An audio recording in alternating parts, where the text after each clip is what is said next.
Bonjour et bienvenue à l'émission Chrétien comme Christ.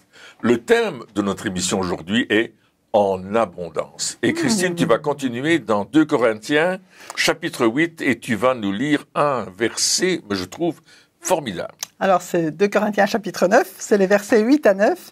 Oh. Et Dieu peut vous combler de toutes sortes de grâces, afin que, possédant toujours en toutes choses de quoi satisfaire à tous vos besoins, vous ayez encore en abondance pour toute bonne œuvre, selon qu'il est écrit, il a fait des largesses, il a donné aux indigents, sa justice subsiste à jamais. Waouh! Alors là, c'est vraiment le Dieu d'abondance et il n'y a rien qui manque, quoi, en toutes choses. Alors c'est ça, dans l'émission précédente, on parlait justement du fait qu'il fallait semer, donc il fallait donner, lâcher prise, abandonner, enfin, quelque part un acte de confiance, un acte qui nous coûte quelque chose. Oui. Alors dans le verset juste après, il parlait de quand on donne, eh bien, il faut le donner avec joie, sans tristesse, sans contrainte, sans être manipulé, mais ça, on en a déjà discuté aussi. Et là, après, il continue en disant, mais il y a un but pour que vous ayez toujours, et non seulement que vous soyez comblés de toutes sortes de grâces, possédant toujours toutes choses, et que vous ayez encore en abondance. Donc là, on est un petit peu au-delà de ce qu'on peut penser ou imaginer. Enfin, ouais. De quoi il parle quand il parle de cette abondance, de posséder toutes choses, et aussi il parle d'être comblé de toutes sortes de grâces. Alors qu'est-ce que ça veut dire tout ça? Ça veut dire beaucoup de choses. Ça veut dire toutes choses. Parce qu'il dit toutes sortes de grâces, ça veut dire qu'il n'y a pas une grâce particulièrement plus haute que l'autre, il y en a toutes sortes. Dans tous les domaines de notre vie, que ce soit physique, moral, spirituel, matériel, il dit, je vais combler à tous vos besoins. Je vais être là, je vais pourvoir, je vais vous donner ce que vous avez besoin. Alors là, on est en train de voir l'immensité de notre Dieu. Il n'est pas limité à seulement quelques petites choses. Il est vraiment dans l'immensité. Il est vraiment ce Dieu créateur qui a fait toutes choses et il veut nous donner, justement, et nous faire participer à cette création qui est la sienne. Et c'est pour ça que la grâce, elle va aller en abondance. C'est pour ça qu'il va pourvoir à tous nos besoins. C'est pour ça qu'il va nous donner ces bénédictions avec abondance pour que nous puissions aider à toute bonne œuvre. Donc il y a un but, c'est que ce royaume s'étende comme lui-même, il est grand. Il s'étend dans la grandeur de Dieu. Ça veut dire qu'il n'y a pas de limite. La bénédiction de Dieu n'a pas de limite. Ouais, c'est ça, quand on lit ce passage, c'est comme si, d'un côté, donc, il parlait du fait, voilà, juste avant, de donner, etc. Et là, c'est comme si on entre dans une autre dimension. Ouais. C'est comme si on entre dans une autre manière de penser, parce que avant, il disait, les gars, allez-y, il faut donner quand même, faites-le, soyez pas radins, allez-y, etc. Et puis juste après, il dit, mais une fois que tu fais ça, tu vas être au-delà de ce que tu peux penser, tu vas avoir toutes sortes de grâces, de bénédictions, en abondance. Enfin, on est quoi là? On est dans un autre monde. Enfin, je veux dire, c'est plus la même chose. C'est comme on passe d'une étape où c'est vraiment, allez, on se force à le faire quelque part. Enfin, j'exagère un peu, mais à une vue où il y a trop de toute façon, donc ça va, quoi. Oui, serre-toi. Et puis c'est du terre à terre au céleste. Oui, c'est ça. Terre à terre, céleste. Les choses sont différentes. Notre point de vue doit être différent. Ouais. Et quelqu'un disait, si tu lâches ce qu'il y a dans ta main, Dieu va lâcher pour toi ce qu'il y a dans la sienne. Et c'est vrai que tout commence, que ce soit notre vie, on donne notre vie en sacrifice, on renonce à nous-mêmes et on vit la vie de résurrection de Jésus-Christ, c'est ça. On renonce à ce qu'on a matériellement et on jouit de la richesse de Dieu. C'est vrai que si on lâche ce qu'on a sur terre, on rentre dans cette dimension spirituelle où Dieu peut nous faire confiance et nous dispenser ses richesses parce qu'il sait qu'on va les utiliser comme lui, il veut qu'on les utilise pour son royaume. Il sait que notre cœur est disposé à le servir, à marcher dans ses voies et qu'on ne va pas en profiter seulement égoïstement, mais que vraiment on va recevoir son cœur pour aller plus loin et pour dispenser droitement ce que lui veut faire. Parce que tout ce qu'il veut faire sur la terre, il va le faire à travers nous. Donc, il a testé nos cœurs pour voir est-ce que tu es prêt à me donner ce que tu as. OK, tu le fais, maintenant je te donne ce que j'ai. Oui, et je pense que ça va encore plus loin. C'est-à-dire que tu disais, on lâche ce qu'il y a dans notre main, Dieu peut mettre ce que lui veut. Mais moi, j'ai l'impression que ça va encore plus loin. C'est comme si le fait de donner et de semer, etc., c'est comme si on coupait comme un poids qui nous retenait sur terre quelque part, qui nous retenait dans cette dimension terrestre des choses où quelque part il faut absolument qu'on trime pour avoir la moindre petite chose, qu'on mérite absolument tout ce qu'on doit avoir, etc. C'est comme si on est dans cette dimension-là, et quand on décide de donner, c'est comme si on coupait cette chaîne qui nous y rattache.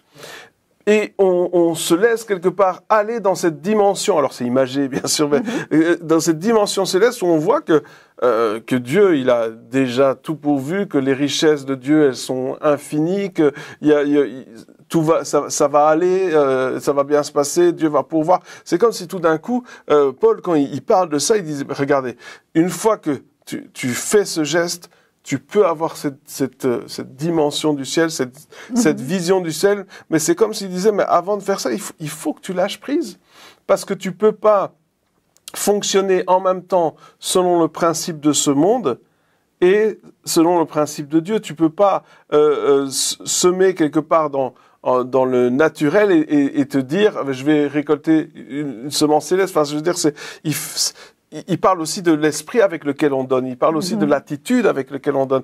Donc, quelque part, une fois qu'on fait ce geste qui va au-delà de ce qu'on a envie de faire, mais ça devient concret, eh bien, là, il dit, regardez, voilà ce qui se passe une fois que tu fais. Tu vas être comblé de toutes sortes de grâces. Tu vas posséder toujours en toutes choses de quoi satisfaire à tes besoins. Tu vas avoir en abondance pour les bonnes œuvres. Et donc, Dieu fait des largesses pour toi aux indigents. Sa justice subsiste à toujours. Donc, c'est super quand même. Oui, mais dans le texte, il dit, vous ayez encore en abondance pour toute bonne œuvre, selon qu'il est écrit, il a fait des largesses, il a donné aux indigents. En fait, c'est toi qui le fais. Ouais. Tu fais des largesses, tu donnes aux indigents, et quelque part, c'est sa justice, c'est la justice de Dieu, mais c'est la justice de Dieu en toi, parce que tu manifestes la justice de Dieu en donnant et en œuvrant, en faisant ce que Dieu veut que tu fasses.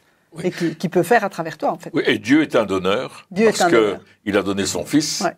Et le jour où on a reçu Jésus-Christ comme notre Sauveur et notre Seigneur, Dieu nous demande d'abandonner notre dépendance à notre ancienne vie, c'est ça. Au règne de Satan sur nos vies, pour entrer dans son règne à lui. Et je vois aussi que quand je passe par les eaux du baptême par immersion, je décide à ce moment-là de donner ma vie. Elle va mourir. Le geste du baptême par immersion est important parce que je meurs à moi-même. Et c'est vraiment un symbole extraordinaire, mais aussi une réalité extraordinaire, une réalité spirituelle, où je meurs à cette dépendance de mon ancienne vie pour ressusciter dans une nouvelle vie. Et dans cette nouvelle vie, il y a toutes sortes de principes que Dieu lui-même pratique et qui nous dit, voyez-vous, moi c'est ce que je fais. Et voulez-vous faire la même chose? Et nous sommes invités à faire la même chose. Et quand tu dis ça, je me dis, mais en agissant, comme il dit ici, en semant et en donnant, on baptise notre portefeuille. C'est ça. C'est clair. En lâchant prise, on accède à cette manière de voir les choses célestes. C'est pas que Dieu, il dit, t'as pas lâché prise, je vais pas pourvoir à tes besoins. C'est pas ça. Dieu, il est fidèle, il pourvoit. Mais en lâchant prise, c'est comme si on commence à concevoir les choses comme Dieu les conçoit. Pas qu'on comprend tout, loin de là, mais on commence à enfin, notre esprit qui était peut-être fermé justement à cette dimension spirituelle au niveau des finances, parce qu'il y en a une, eh bien tout d'un coup s'ouvre à cette dimension spirituelle. Et là on voit que Dieu, il comble nos vies, il est le Dieu d'abondance, et on réalise quelque part cette grandeur de Dieu. Et même ça va plus loin dans le verset d'après, au verset 10. Oui, il dit, celui qui fournit de la semence au semeur et du pain pour sa nourriture, vous fournira et vous multipliera la semence, et il augmentera les fruits de votre justice. Vous serez de la sorte enrichis à tous égards pour toute espèce de libéralité, qui, par notre moyen, feront offrir à Dieu des actions de grâce. Donc là, on voit que c'est Dieu qui fournit même la semence au semeur. Le fruit d'une semence, c'est la semence pour la... Non mais là, on va encore plus loin. Enfin, c'est trop fort. C'est comme... Mais là, on n'a plus rien à faire. Attends. C'est Dieu qui fournit la semence. Donc, on réalise... Au début du passage, c'était « on doit faire les choses ouais. On doit donner, etc., etc. » Et là, tout d'un coup, on réalise que « wow, celui qui va nous donner ce qu'on doit donner, c'est Dieu. » Oui, c'est ça. Donc, quelque part, on voit, en découvrant ça, le plus on monte, si on veut dire ça comme ça, dans cette dimension de spirituelle du royaume de Dieu, de la manière de voir les choses, de plus on monte, plus on réalise que finalement, Dieu, il fait tout. Ouais. Et nous, on est juste ses instruments. Parce qu'il dit, c'est lui qui fournit la semence. Ah alors, ça il la multiplie. Et le pain. C'est le sac de semences. Oui. C'est pas seulement une semence, c'est un sac de semences. C'est extraordinaire. Dans l'original, c'est et puis, et le pain. Donc, il donne la semence, il donne le pain qui va avec, et il vous fournira, et non seulement il va vous donner, mais en plus, il va multiplier la semence. Donc, c'est même avant la récolte, la semence va être multipliée. C'est une promesse extraordinaire. Non, mais c'est extraordinaire. Comme tu dis, attends, donc, j'ai même pas encore semé que Dieu est capable de multiplier la semence avant que je la sème. Donc, il peut me donner ce sac de semences et multiplier ce sac de semences avant même que je commence à semer. Et puis, il vous fournira la semence et ensuite, il augmentera le fruit de votre justice. Donc, ouais. Wow, ça va au-delà, quelque part. C'est comme si on était dans le concept de la loi de la semence et de la récolte, etc. Et là, ici, il arrive et il dit, allez, j'explose tout. Ouais. Exact, oui. J'explose tout. Ouais. Regardez, ça c'est la loi. Regardez ma loi de la semence et de la récolte. C'est comme ça que moi je fais. Je multiplie avant. Ouais. Voilà. Je vous donne la semence. Vous la semez. C'est quand même une condition. Oui, bien sûr, mais vous semez la semence que je vous ai donnée, et là, à ce moment-là, je multiplie. Oui, non, mais ici, il multiplie déjà avant. Donc on peut déjà. Ah, on peut semer avant. Oui, mais on peut avoir une... C'est comme si, disons que tu as un sac de semences, un petit sac de 500 grammes, et puis au moment où tu arrives pour semer, ton sac, il fait plus 500 grammes, il fait déjà 1 kilo. Et avant même que tu aies semé, Dieu est capable de multiplier. Donc, c'est ça que je suis en train de dire. Ça va au-delà de notre concept de la loi de la semence et de la récolte. Ça veut dire que même avant de donner ce qu'on avait décidé de semer, parce qu'ici, il parle de la semence, donc ce que tu avais décidé de semer, avant même que tu le sèmes, il peut le multiplier. Et bien sûr, tu vas le semer. Mais il aura déjà été multiplié avant. Tandis que nous, lorsqu'on pense à la loi de la semence et de la récolte, comme tu l'as dit, on sème, et une fois après on récolte, c'est multiplié, puis on ressème. Mais lui, Dieu ici dit, Paul il dit que Dieu il est capable de le faire même avant. Même avant que tu commences à semer, il peut déjà multiplier. Tu avais décidé de donner 50 €, et au moment où tu arrives à l'offrande, tu mets ta main dans ta poche, et il y a 100. Évidemment, tu vas les semer. Mais sûr. Ils ont été multipliés avant. Parce que Dieu est le créateur. Dieu crée et il n'a pas arrêté de créer. Et quand tu considères que Dieu est capable de créer toute chose, et qu'il a créé toute chose, il a créé l'univers, il a créé qui nous sommes, ce que nous sommes, il a créé notre vie, à ce moment-là, tu vas croire qu'il est capable aussi de créer, de faire ce miracle, en fait. Ce miracle de la multiplication. C'est un miracle. C'est un miracle que Dieu fait dans nos vies. Pour nous, c'est extraordinaire. Pour Dieu, c'est normal. C'est ça. Mais on arrive, quand on commence à donner comme ça, on arrive dans cette manière de penser qui va au-delà de juste une loi naturelle, quelque part, une loi physique naturelle de la semence et la récolte, qui est une super loi que Dieu a établie. Mais c'est comme si Dieu a dit, mais je suis aussi au-delà de ça. Bien sûr, j'ai créé cette loi, j'ai créé ce concept, mais je suis au-delà de ce concept. C'est un Dieu de surabondance. C'est ça, je suis au-delà de ce principe. Arrête de te coincer dans ce truc, de dire, ah, mais Dieu, il peut faire ça, et puis c'est tout. On met tellement Dieu dans une boîte. Et là, plus Paul, il avance dans son discours, plus il sort de la boîte, et si on lit les choses correctement, et qu'on est prêt aussi à sortir du cadre, on voit que c'est extraordinaire. ça va au-delà même de ce qu'on peut espérer.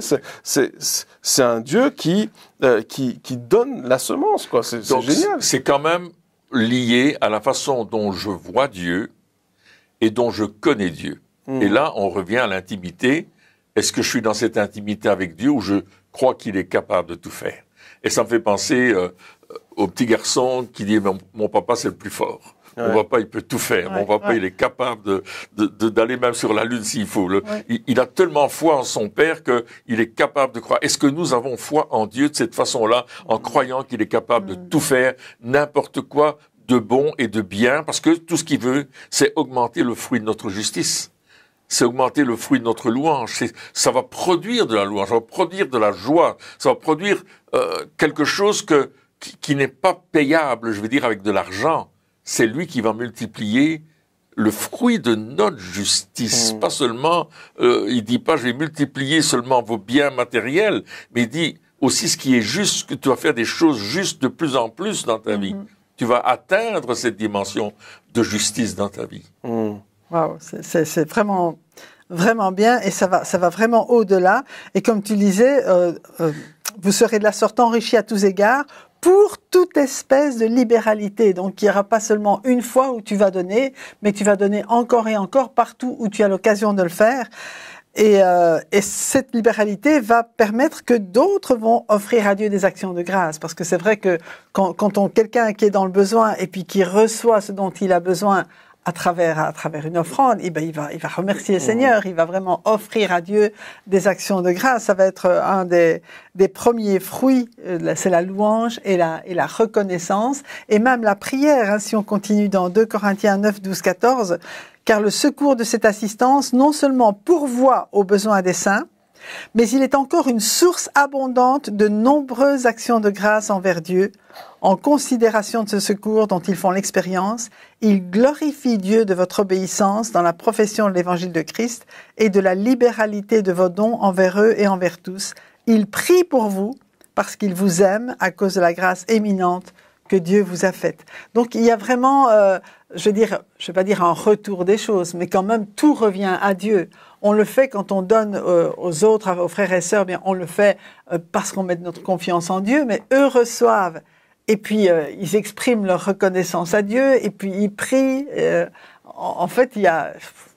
Ouais, c'est extraordinaire. Et c'est ça aussi quand Paul, au début de tout ce texte, hein, il parle justement des autres églises qui ont donné au-delà de leur capacité quelque part. Je me dis, est-ce que ça pourrait être que justement au moment où ils allaient donner, Dieu, celui qui fournit de la semence aux semeurs, tout d'un coup, ils ont reçu, je sais pas, d'une autre personne, plus que ce qu'ils avaient l'intention de donner. Et puis, ils ont pu donner plus que ce qu'ils avaient l'intention de donner à la base. Et donc, quelque part, ça fait effet boule de neige. Hein, et comme tu dis, il y a toujours un retour des choses. Mais là aussi, ici, il est dit aussi que votre obéissance. Donc, ça commence quand même par cet acte volontaire d'obéissance à Dieu, où on a décidé qu'on allait donner, hein, où on a résolu dans notre cœur le fait de donner, et à partir de ce moment-là, tout s'enclenche. Tout s'enclenche parce qu'on a décidé d'obéir. Et on le disait dans les autres émissions, mais c'est justement ce moment-là le plus difficile. Le premier lâcher-prise. Le premier lâcher-prise, où on prend cette décision de donner. Et une fois qu'on a fait ça, eh bien là, on peut s'attendre justement, déjà à ce moment-là, au miraculeux. Déjà à ce moment-là, à se dire, ben voilà, j'ai pris cette décision et je m'attends à ce que Dieu, il m'aide. Peut-être que, je sais pas, peut-être que les premières églises qui ont donné, peut-être que certaines personnes dans cette, je sais pas, hein, mais j'imagine, peut-être qu'ils se sont dit, alors on a 50 €, mais on va en donner 100. Peut-être qu'ils se sont dit, je vais donner 100 €. Seigneur, j'ai à cœur de donner 100 €, mais j'ai que 50 € à donner. Et là, qu'est-ce qui se passe? Mais c'est pas grave, je prends cette décision de donner 100 €. Et puis dans les heures ou dans les jours qui viennent, quelqu'un vient apporter 50 € ou 100 € supplémentaires, je sais pas. Et puis là, ils disent, waouh, merci Seigneur. Et hop, ils peuvent donner plus. Et ça commence là. Je veux dire, la provision, elle commence pas une fois que tu as donné, que tu attends l'année dernière. Non, la provision, elle commence déjà, en tout cas, sur le texte qu'on a lu, déjà au moment où tu as décidé cette obéissance. Et waouh. Alors, ça veut dire que Dieu n'est pas limité. Non. Et ça me fait penser au récit d'un homme de Dieu qui m'a raconté son histoire. Il était dans une œuvre, et puis à un certain moment, Dieu lui dit, donne 10 000 $. C'était en dollars. Et il dit, ben, j'ai pas les 10 000 $. Mais je vais faire la promesse que je vais les donner. Donc il a écrit un papier qu'il a donné à l'heure en disant « promesse pour 10 000 $.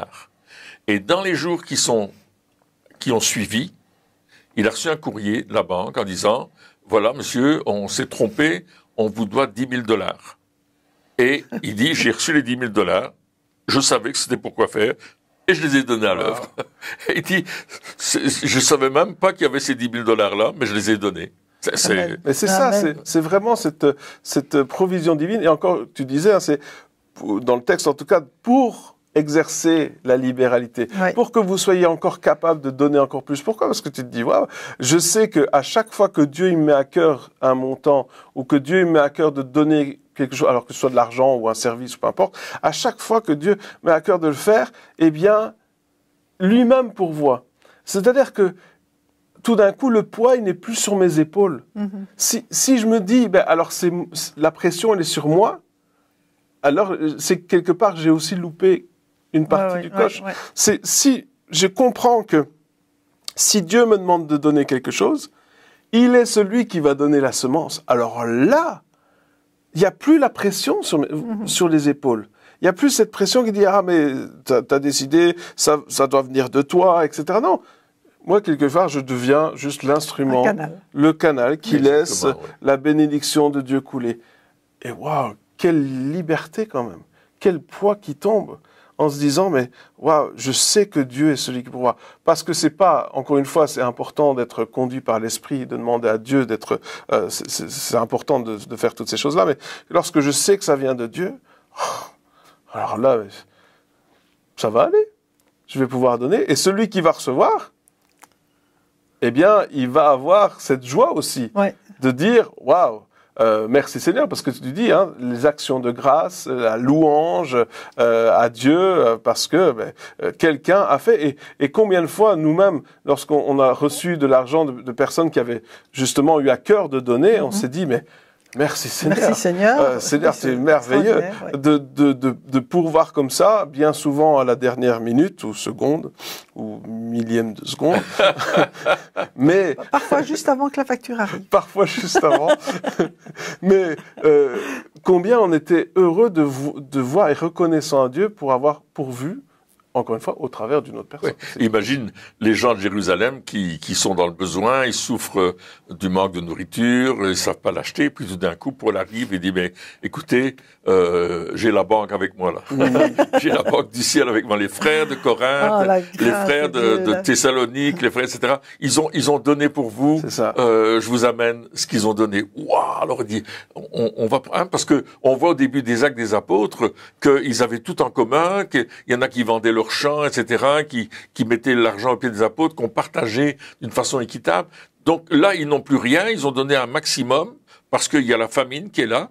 Et puis Paul, il s'amène, il dit, écoutez les amis, il y en a qui ont donné pour vous, ils ont vendu leurs biens, peut-être quelqu'un a vendu un terrain, a vendu une maison, a vendu quelque chose, et je vous apporte le fruit.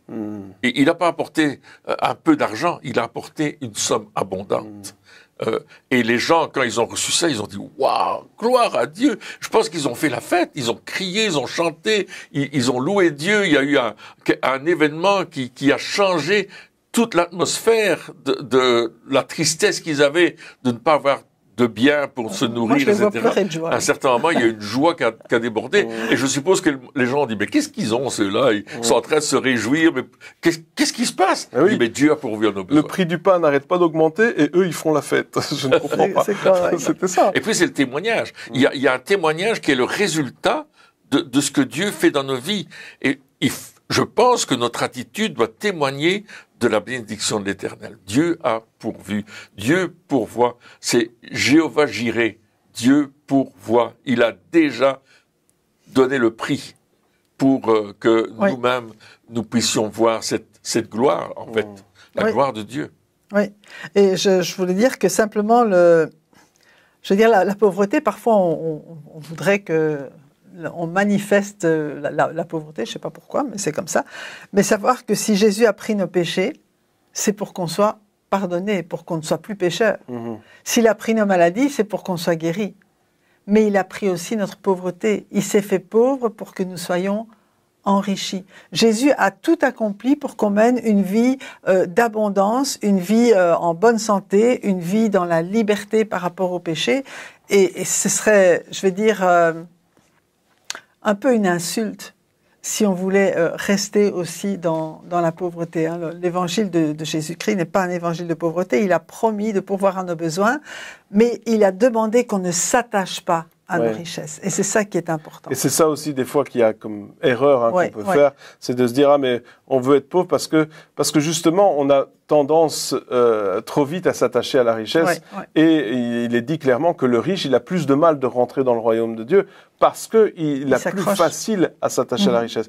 Et donc je pense que aussi à notre niveau on doit faire attention à pas s'attacher à ces richesses. Et puis être riche, ça veut pas dire avoir plein de villas, des bateaux, non, ça peut, c'est pas grave, hein, mais ça, c'est rien. Mais être riche, c'est aussi avoir au-delà de ce qu'on a besoin. J'ai un ami qui disait, si sur ton compte, tu as 1 euro en trop, c'est que tu es déjà riche. Si à la fin du mois, il te reste 1 euro et que tu as pu payer toutes tes factures et avoir à manger et tout ça, et que tu es logé et tout, et que tu te reste encore 1 euro, c'est que tu es riche. C'est juste la manière dont nous, on voit la richesse, elle n'est pas forcément juste parce qu'on a la manière de voir la richesse comme le monde la voit. Alors que la richesse, selon Dieu, elle est quand même bien différente. Et donc, c'est ça aussi qu'il faut faire attention à notre manière de voir les choses. Mais Dieu nous veut dans l'abondance. Il nous veut dans l'abondance. Il nous veut dans l'abondance, pas seulement matérielle, mais aussi spirituelle. Il veut que vraiment on puisse continuer à vivre dans cette abondance que lui nous donne. Parce que c'est lui notre source. Et c'est ça aussi qui est important. L'abondance, oui, mais avec Dieu comme source. Et avec Dieu comme maître de nos richesses. Donc c'est plus nos richesses, c'est ses richesses. Et donc on est le canal de l'abondance de Dieu. Amen. Eh bien, chers amis, merci encore de nous avoir suivis pour cette émission. Et on se retrouve très bientôt pour la suite.